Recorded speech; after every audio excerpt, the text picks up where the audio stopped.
तो हेलो दोस्तों, स्वागत है आप सभी का जीनियस स्टडी नंबर 1 में। दोस्तों आज की इस क्लास में क्लास 10th यानी कक्षा 10वीं के मैथ का दूसरा पाठ है जिसका नाम है बहुपद। इस पाठ से आपको मात्र 3 ऐसे महत्वपूर्ण प्रश्न बताने जा रहा हूं जो कि आपके मैट्रिक एग्जाम के लिए यानी आपके फाइनल एग्जाम के लिए जो 2026 में होने वाला है उनके लिए काफी ज्यादा इंपॉर्टेंट है। इसलिए आप इन तीनों प्रश्नों को अच्छा से कि समझिएगा, अच्छा से आप प्रैक्टिस कीजिएगा, क्योंकि इन तीनों प्रश्नों में से कोई भी एक प्रश्न आपके मैट्रिक के एग्जाम में जो 2026 में होने वाला है उनमें पूछने का चांस अधिकांश है, यानी पूछेगा ही तो पूछेगा, ठीक ना। तो आप लोग इन तीनों प्रश्नों को अच्छा से प्रैक्टिस कर लीजिएगा। बाकी आप सभी को पता है कि यहाँ पर जिस भी प्रश्न को अच्छा किसी भी टॉपिक को पढ़ाया जाता है तो उसे बहुत ही आसान भाषा में और बहुत ही आसान भाषा में समझाया जाता है, जिससे कि मेरे सभी प्यारे बच्चों को, प्यारे दोस्तों को अच्छा से समझ में आ भी जाता है। बाकी आप सभी को मैं बता दूं कि क्लास 10th के मैथ का जो किताब है ना उसमें जितने भी पार्ट है और जितने भी पार्ट से जितने भी प्रश्न महत्वपूर्ण प्रश्न है जो आपके मैट्रिक एग्जाम में पूछे जाते हैं उन सभी प्रश्नों को मैं लेकर आ रहा हूँ, ठीक ना।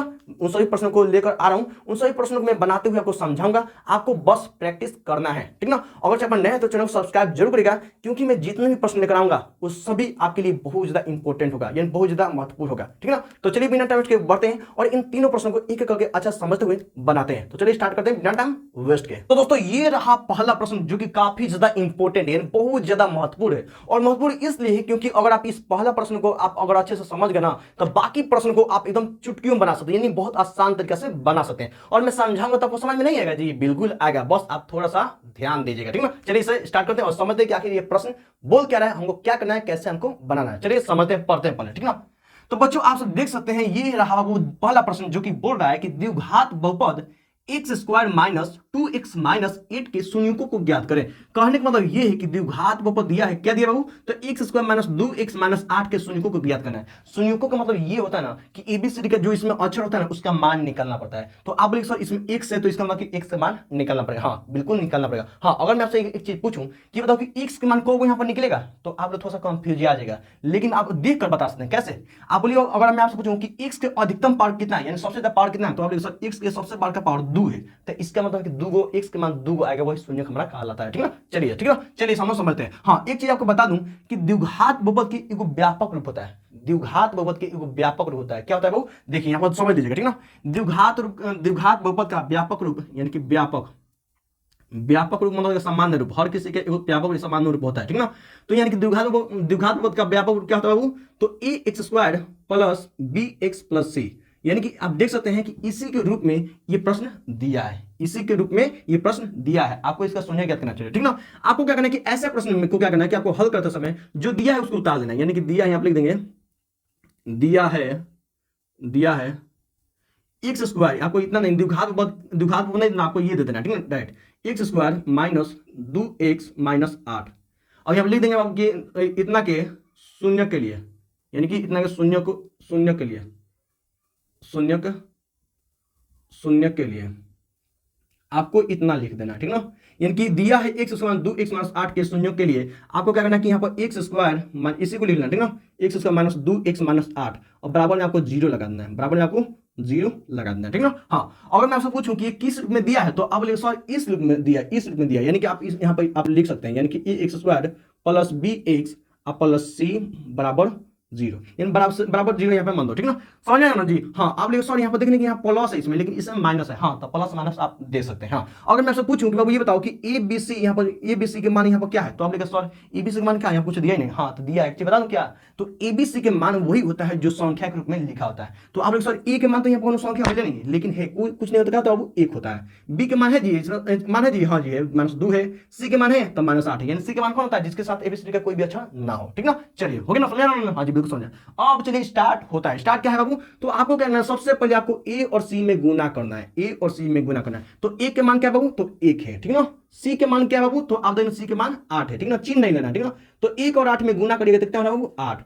अब आपको क्या करना है कि 8 को आपको क्या करना है कि यदि खंड करना है, यानी कि 8 को खंड करना है, यानी ये करना है कि किसके किसके बार में 8 आता है। तो आप बोलिएगा सॉरी 1 से शुरू करते हैं, 1 के गिनती में बाबू 8 बार में आता है ना जी, बिल्कुल आता है ना जी। हाँ 2 बार में आता है जी, हाँ आता है। 2 के पारा में 8 4 बार में आता है, और किसी के बारे में 8 आता है जी, किसके बारे में, यानी कि 1 8 2 4 के अलावा किसी के बारे में 8 आता है, तो आप बोलिएगा सर बिल्कुल भी नहीं आता है। यानी आपको यहाँ पे 2 को जोड़ा मिला।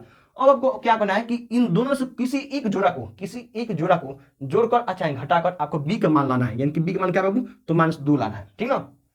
आपको क्या करना है कि इन दोनों में से किसी एक जोड़ा को जोड़कर या फिर घटाकर आपको क्या करना है, बी के मान लाना है। बी के मान कितना, -2 लाना है। चलिए पहला लोग एक बार जोड़ देखिए। आपको पता होना चाहिए कि जोड़ने का 2 नियम होता है और घटाने का 1 नियम होता है। जोड़ने का नियम ये होता है कि मान के चलिए कि हमको 2, मान के चलिए, चलिए समझ जाते हैं, ठीक ना। चलिए मान के चलिए 2 और 4 है, ठीक ना, 2 और 4 है, चाहे यहाँ मान के चलिए 2 और 5 है। और जोड़ किस तरह से जोड़ सकते हैं बाबू, तो दोनों के आगे प्लस प्लस कर सकते हैं तो +7 हो सकता है। लेकिन अगर दोनों का माइनस माइनस करते हैं तो दोनों -7 हो सकता है ना जी, बिल्कुल हो सकता है। लेकिन घटाने के बात आए तो बाबू एक को क्या प्लस होगा और एक को क्या माइनस, यानी +2 और -5, और ये घट जाएगा। घटेगा किसमें से, जो बड़ा का उसी में से। तो प्लस माइनस वाला बड़ा है तो माइनस देंगे, 5 में से 2 जाएगा तो 3। मतलब आपको इतना समझ में आपको आना चाहिए। आता है ना जी, हाँ बिल्कुल आपको आता है। चलिए इसे मिटा देते हैं, ठीक ना। आपको इतना समझ में आपको आ गया है कि जोड़ने का 2 नियम होता है और घटाने का 1 नियम होता है ना जी, हाँ बिल्कुल। चलिए अब इसे क्या करते हैं कि इन दोनों को चेक करते हैं कि किसको जोड़ने पर या फिर घटाने पर -2 आ रहा है, यानी बी के मान आ रहा है। तो 1 और 8 को जोड़ रहे हैं तो 9 आ रहा है, चाहे प्लस के साथ 2 चाहे माइनस 2, लेकिन हमको 9 तो चाहिए ही नहीं। 8 में से अगर 1 घटाते हैं तो 7 आ रहा है, जो कि हमको भी ये भी नहीं चाहिए। चाहिए थी, नहीं चाहिए, नहीं चाहिए ना, बिल्कुल नहीं चाहिए। ये तो मतलब कि इसको ना जोड़ने पर और ना घटाने पर 2 आ ही नहीं रहा है। आ रहा है जी, नहीं आ रहा है।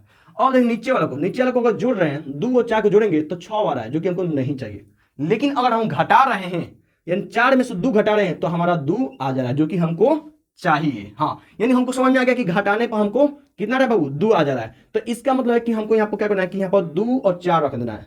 हमको घटाने पर कितना रहा बाबू, 2 आ रहा है। हाँ, और आपको ये ध्यान रखना है कि प्लस में चाहिए कि माइनस में चाहिए। तो आपको तो यहाँ माइनस में चाहिए, तो घटाने पर आ रहा है तो आपको माइनस में चाहिए, तो आपको बारका संख्या के आगे माइनस देना है, छोटा संख्या के आगे प्लस देना है। यानी कुल मिलाकर बात करें तो आपको जो चिन्ह चाहिए वो बड़का संख्या के आगे रहना चाहिए, और जो नहीं चाहिए वो छोटे आगे संख्या रहना चाहिए। तो हमको माइनस में चाहिए था, तो घटाने पर हमको आ रहा है तो बारका के आगे माइनस लिख दिया, छोटे आगे प्लस लिख दिए। तो यहाँ पर देखिए प्लस वाला बड़ा है कि माइनस वाला, तो माइनस वाला बड़ा है तो माइनस लिख देंगे, 4 2 जगह तो 2। यानी कुल मिलाकर बात करें आपको -2 आ जा रहा है, यानी +2 और -2 ले रहा है, तो ले रहा है ना जी। हाँ, और आपको क्या करना है कि इसके जगह पर आपको इन दोनों को रखना है, ठीक है ना। यानी कि यहाँ पर क्या दिया बाबू, आपको क्या करना है, एक बार और उतार सकते हैं यहाँ पर, ठीक ना। यानी कि एक को हटा दो, ठीक ना, एक को तो कोई काम नहीं, क्योंकि एक तो हमेशा रहता है ना जी। अब आपको क्या करना है कि बाबू -2 के जगह पर आपको क्या रखना है, +2 और -4 रखना ना जी।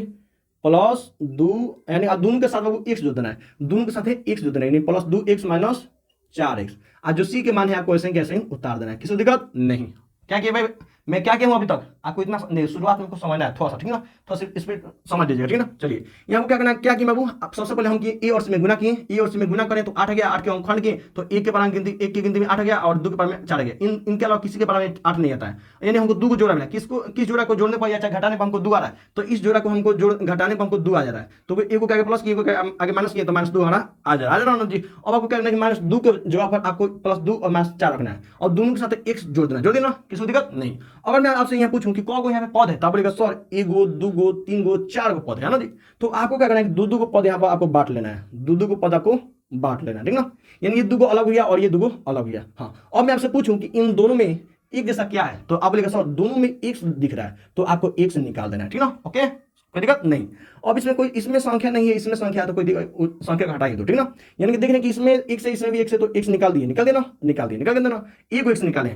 तो इसमें देख रहे हैं कि 2 को x है, लेकिन एक को x निकाले, तो यहाँ पे एक को x बचेगा ना जी, हाँ बिल्कुल बचेगा। x इसका मतलब क्या होता है कि x के पावर 2, यानी कि x 2 को है, तो हम एक को x निकाल दें तो एक x बचा ना जी, बिल्कुल। हाँ, प्लस है तो प्लस। अब तो हम तो x तो निकाल दिए, इसमें क्या 2 बचा है इसमें, है ना, कोई दिक्कत नहीं। अब इन दोनों में देखेंगे कि बाबू एक जैसा क्या है, तो इन दोनों में देखेंगे कि दोनों के आगे माइनस है, दोनों में माइनस हो तो माइनस निकाल देंगे।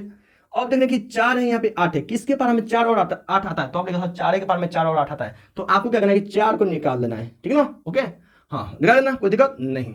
अब -4 तो यहाँ से निकाल लिए हैं, तो यहाँ पर क्या बचा है, कुछ नहीं बचा है, तो यानी 1 से बचा ना जी। माइनस तो निकाल लिए, तो यहाँ प्लस बचा होगा जी, हाँ बिल्कुल बचा होगा।